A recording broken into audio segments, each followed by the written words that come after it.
Welcome to work for study में आप सभी का स्वागत है। मेरी तरफ आप सभी का स्वागत करता हूँ। आज है इंडियन पॉलिटी का MCQ पार्ट 2। टॉपिक है संविधान निर्माण। 11 नंबर क्वेश्चन है, संविधान सभा ने भारतीय राष्ट्रीय ध्वज को कब अपनाया? तो संविधान सभा ने भारतीय राष्ट्रीय ध्वज को 22 जुलाई 1947 को अपनाया। 22 जुलाई 1947 को संविधान सभा ने राष्ट्रीय ध्वज को अपनाया। अगला क्वेश्चन है, भारत का संविधान कब को लागू हुआ? तो भारत का संविधान 26 जनवरी 1950 को लागू हुआ। 26 जनवरी 1950 को भारतीय संविधान को लागू कर भारत को गणतंत्र घोषित किया गया, जबकि 26 नवंबर 1949 को संविधान बनकर तैयार हो गया और संविधान का 15 अनुच्छेद को 1949 में ही लागू कर दिया गया। अगला क्वेश्चन है, सत्यमेव जयते का अर्थ क्या है? तो सत्यमेव जयते का अर्थ है सत्य की ही विजय होती है। सत्यमेव जयते मुंडकोपनिषद से लिया गया है, जिसका अर्थ होता है सत्य की ही विजय होती है। अगला क्वेश्चन है, भारतीय गणराज्य में एक केंद्र शासित प्रदेश के प्रशासनिक प्रमुख को क्या कहा जाता है? तो प्रशासनिक प्रमुख को राष्ट्रपति कहा जाता है। केंद्र शासित प्रदेश का प्रशासनिक प्रमुख राष्ट्रपति होता है और राष्ट्रपति के प्रतिनिधि के रूप में उपराज्यपाल का प्रशासक का कार्य करता है।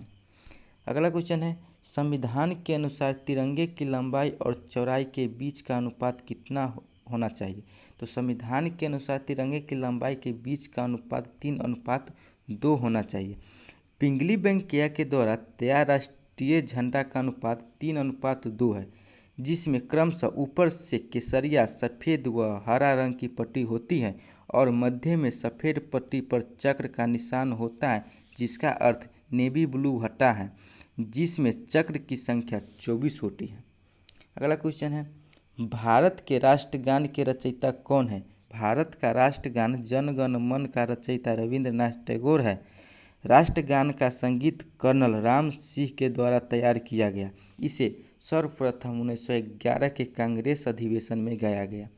अगला क्वेश्चन है, भारतीय संविधान में उल्लिखित आपातकालीन प्रावधान किस देश के संविधान से लिए गए हैं? तो भारतीय संविधान के उल्लिखित आपातकालीन प्रावधान जर्मनी से लिया गया है। जर्मन का वाइबर संविधान के अनुच्छेद 352 का राष्ट्रीय आपातकाल से लिया गया है। अगला क्वेश्चन है, भारत एक गणतंत्र है। गणतंत्र का मतलब क्या है? तो गणतंत्र का मतलब है राज्य का प्रमुख उसके लोगों द्वारा परोक्ष रूप से चुना जाता है। अगला क्वेश्चन है, वर्तमान में प्रचलित भारतीय राष्ट्रीय ध्वज का डिजाइन किसने तैयार किया गया? तो वर्तमान में प्रचलित भारतीय राष्ट्रीय ध्वज का डिजाइन पिंगली वेंकैया ने तैयार किया। राष्ट्रीय ध्वज का डिजाइन पिंगली वेंकैया के द्वारा तैयार किया गया, जबकि मैडम भीखाजी कामा ने पहली बार 21 अगस्त 1907 को अंतर्राष्ट्रीय समाजवादी सम्मेलन जर्मनी के स्टुअर्ट में पहली बार भारतीय झंडा को तैयार किया। झंडा समिति का अध्यक्ष JB कृपलानी थे। अगला क्वेश्चन है, भारत का संविधान दिवस कब मनाया जाता है? तो भारत का संविधान दिवस 26 नवंबर को मनाया जाता है। 26 नवंबर 1949 को भारत का संविधान बनकर तैयार हुआ। इसी कारण 26 नवंबर को संविधान दिवस के रूप में मनाया जाता है।